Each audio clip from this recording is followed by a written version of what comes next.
दोस्तों 2024 में 18 सितंबर से 14 अक्टूबर तक पितृपक्ष चलेंगे। ऐसे में पितृपक्ष में अगर कौवा दे जाए मनुष्य को ये संकेत, तो समझो आपके पूर्वज आपसे बहुत खुश हैं।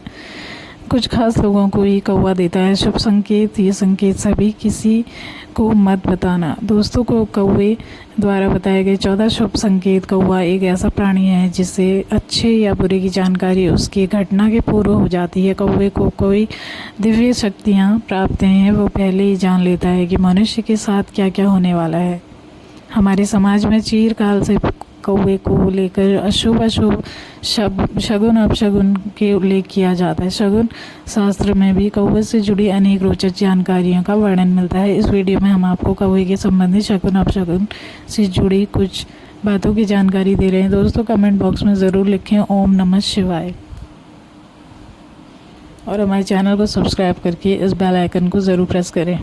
तो आइए शुरू करते हैं। दोस्तों नंबर 1, यात्रा के समय अगर आपको कौवा बर्तन में मुंह दबाकर पानी पीते हुए दिखाई देता है तो धन लाभ का संकेत है। आपकी यात्रा अवश्य सफल होगी। दोस्तों नंबर 2, मार्ग में अगर आपको कौवा मुंह में रोटी या मांस का टुकड़ा लेकर दिखाई देता है तो यह आपकी कोई बड़ी इच्छा पूरी होने का संकेत होता है। दोस्तों नंबर 3, प्रातः काल में कौवा आकर आपके पास में स्पर्श करके यदि जाता है तो ये आपकी उन्नति और धन प्राप्ति का संकेत होता है। दोस्तों नंबर 4, ऐसी मान्यता है कि अगर कौवा भूमि को खोदता हुआ नजर आए तो भारी लाभ होता है। नंबर 5, रास्ते में जाते समय कौवा यदि पेड़ की डाली पर बैठा हुआ दिखाई देता है तो मनोवांछित फल मिलता है। दोस्तों सूर्योदय के समय आपके घर में कौवे के सामने की छत पर अगर कौवा दिखाई देता है, ये आपकी प्रतिष्ठा तथा धन वृद्धि का सूचक है। लेकिन शाम के समय कौवे का छत पर आना या बोलना शुभ नहीं माना जाता। दोस्तों नंबर 7, अगर आपको कौवा अपनी चोंच में किसी बिस्कुट का टुकड़ा लेकर उड़ता दिखाई दे तो ये शुभ संकेत है। दोस्तों नंबर 8, यात्रा पर जाते समय कौवा यदि मधुर वाणी बोलता हुआ दिखाई दे, दाहिनी तरफ से निकल जाए और उसी तरह उड़ता हुआ चला जाए तो आपका कोई कठिन कार्य आश्चर्यजनक सफल होने वाला है। दोस्तों नंबर 9, ठीक दोपहर के पहले अगर पूरी या उत्तर दिशा से आपको कौवे का स्वर सुनाई जाए, इसे स्त्री का संकेत माना गया है। दोस्तों नंबर 10, अगर स्त्री के सर पर पानी का घड़ा रखा हो और कौवा उसे आकर बैठ जाए तो ये शुभ संकेत है। इसे धन प्राप्ति का संकेत माना जाता है। नंबर 11, अगर कौवा मुंह में रेत, अनाज, गीली मिट्टी या फल फूल भरकर आपके घर तक ले आए तो ये अचानक होने वाला धन प्राप्ति का संकेत है। आपको कोई लट भी निकल सकती है। ऐसा भी माना जाता है कि आपके पूर्वज यानी पितृ बहुत प्रसन्न हैं। दोस्तों नंबर 12, बैसाख के महीने में अगर जब कौवा किसी हरे भरे वृक्ष के ऊपर अपना घोंसला बनाता है तो इससे संकेत मिलता है।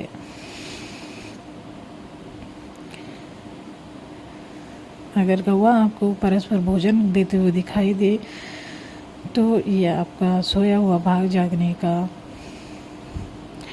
संकेत है, या आपको कोई खुशखबरी मिलने वाली है, या फिर आपके घर में कोई मेहमान आ सकता है। दोस्तों अगर आपको यह संकेत मिले तो आप भाग्यशाली, बहुत जल्दी धनी होने वाले हैं। दोस्तों साथ ही हम आपको बताएंगे कि पितृपक्ष में ऐसा खाना घर में कभी मत बनाना, पितृदोष लगता है, पूर्वज नाराज हो जाते हैं, क्रोधित हो जाते हैं, घोर पाप लगता है। पितृपक्ष के दौरान ये गलतियाँ कभी मत करिएगा। आज शुरू करते हैं। दोस्तों हिंदू पंचांग के अनुसार श्राद्ध पक्ष भाद्रपद मास की पूर्णिमा तिथि पर पितृपक्ष आरंभ होने जा रहा है। तो आश्विन मास की अमावस्या, जिसे सर्वपितृ अमावस्या कहा जाता है, उस दिन समाप्त होते हैं। इस पितृपक्ष 18 सितंबर से आरंभ होकर 14 अक्टूबर को समाप्त होंगे। बच्चे बड़े सभी पितृपक्ष में कुछ ऐसी मान्यता है कि मृत्यु के देवता यमराज श्राद्ध पक्ष में पितरों को कर देते हैं ताकि सज्जनों के यहाँ जाकर तर्पण ग्रहण कर सकें। 16 दिनों तक श्राद्ध तर्पण ग्रहण करके सर्व पितरों अमावस्या की रात्रि को पितृलोक चले जाते हैं। इसलिए 16 दिन पूर्ण रूप से पितरों को समर्पित होते हैं। 16 दिनों में पितरों की आत्मा की शांति के लिए पिंडदान, श्राद्ध तर्पण किए जाते हैं। पितरों के लिए श्राद्ध से कुछ समर्पित करना ही श्राद्ध कहलाता है। ये 16 दिन पितरों को प्रसन्न कर पितरों की कृपा प्राप्त करने से लिए बहुत ही खास माने जाते हैं। दोस्तों, जैसा कि आप सभी जानते हैं कि पितृपक्ष के दौरान कोई भी शुभ या मांगलिक कार्य नहीं किए जाते हैं। शास्त्रों में पितृपक्ष के कई नियम बताए गए हैं। अगर उन नियमों का पालन न किया जाए तो इससे पितृदोष लगता है, पितृदेव नाराज़ हो जाते हैं। पितृपक्ष के दौरान शुभ या मांगलिक कार्य करने के साथ ही कुछ ऐसी चीज़ें भी होती हैं जिनका सेवन पितृपक्ष के दौरान भूलकर भी नहीं करना चाहिए। पितृपक्ष पितरों को समर्पित होते हैं, इसलिए इस दौरान भोजन का विशेष महत्व होता है। इस दौरान पितरों के लिए भोजन निकाला जाता है, ब्राह्मण भोज कराया जाता है और पंच बलि भी दी जाती है। लेकिन शास्त्रों में कुछ ऐसी चीज़ों के बारे में बताया गया है जिन्हें पितृपक्ष के दौरान भूलकर भी नहीं खाना चाहिए। कुछ ऐसी चीज़ें हैं जिनका ना तो पितृपक्ष के दौरान सेवन करना चाहिए और ना ही पितरों को या ब्राह्मणों को इन चीज़ों का भोग लगाना चाहिए। दोस्तों, ऐसे में हम जानते हैं कौन सी चीज़ें हैं जिनका पितृपक्ष के दौरान भूलकर भी सेवन नहीं करना चाहिए। कौन सी ऐसी चीज़ें हैं जिनको पितृपक्ष में पितरों को ब्राह्मणों को भोजन में भूलकर भी शामिल नहीं करना चाहिए, वरना दोष लगता है। आगे बढ़ने से पहले अभी तक आपने हमारे चैनल को सब्सक्राइब नहीं किया है, बेल आइकन नहीं प्रेस किया है तो जल्दी से सब्सक्राइब कर लें और कमेंट बॉक्स में लिखें ओम नमः शिवाय। दोस्तों, बड़े बुजुर्गों द्वारा ब्राह्मणों द्वारा आपने अधिकतर यही सुना होगा कि पितृपक्ष के दौरान वही भोजन बनाएं, वही भोजन का पितरों को ब्राह्मणों को भोग लगाएं जो पितरों को पसंद था, तभी पितरों की आत्मा को शांति मिलती है। लेकिन यहाँ पर हम कुछ ऐसी गलतियाँ कर देते हैं। अधिकतर घरों में अधिकतर लोगों के पूर्वजों को लहसुन प्याज पसंद होता है, तो जब वे भोजन बनाते हैं तो उसमें प्याज और लहसुन डालते हैं। पूर्वजों के पसंद के हिसाब से भोजन बनाकर ब्राह्मणों को वो भोजन करा देते हैं, या फिर जिनके पितरों को नॉन वेज पसंद होता है तो वे नॉन वेज लेकर किसी ज़रूरतमंद व्यक्ति को पितरों के नाम से दान कर देते हैं, जिससे उन्हें पितरों का आशीर्वाद प्राप्त हो। दोस्तों, अगर आप भी ऐसा करते हैं तो भूलकर भी ऐसी गलती आगे से ना करें।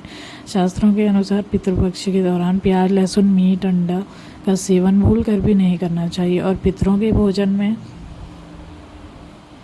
इन चीज़ों का इस्तेमाल भूलकर भी नहीं करना चाहिए। शास्त्रों के अनुसार विष्णु और महालक्ष्मी जी को पितृदेव कहा गया है। पितरों का भोजन, श्राद्ध, तर्पण, पिंडदान सबसे पहले भगवान विष्णु और महालक्ष्मी जी ही स्वीकार करते हैं, उसके पश्चात ये पितरों को मिलता है। भगवान विष्णु और महालक्ष्मी जी के प्याज, लहसुन, मीट, अंडे का इस्तेमाल करना वर्जित बताया गया है।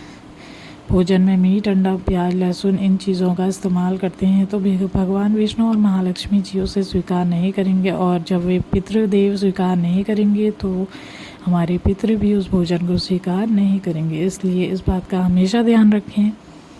दोस्तों, श्राद्ध पक्ष के दौरान पितरों के निमित्त जो भोजन बनाए और ब्राह्मणों को भोजन कराने के लिए भी जो भोजन बनाए वो बिना प्याज, लहसुन, अंडे, मीट का होना चाहिए। पितरों के नाम का ऐसा भोजन आप किसी ज़रूरतमंद व्यक्ति को दान दें। श्राद्ध पक्ष में पितरों को जो भोजन बनाए वो बिना प्याज और बिना लहसुन तथा मीट, अंडे का होना चाहिए। ये सभी सामग्री शुद्ध भोजन में ही नहीं डालना चाहिए, अन्यथा पितृपक्ष क्रोधित हो जाते हैं। ध्यान रखिए, पितृपक्ष के दौरान आप भूल कर भी ना करें शराब आदि का सेवन। दोस्तों, पितृपक्ष के दौरान बासी भोजन ना करें। 16 दिनों में बासी भोजन शैतान को प्राप्त होता है। पितृपक्ष के दौरान ना ही बासी भोजन करना चाहिए और ना ही किसी को कराना चाहिए।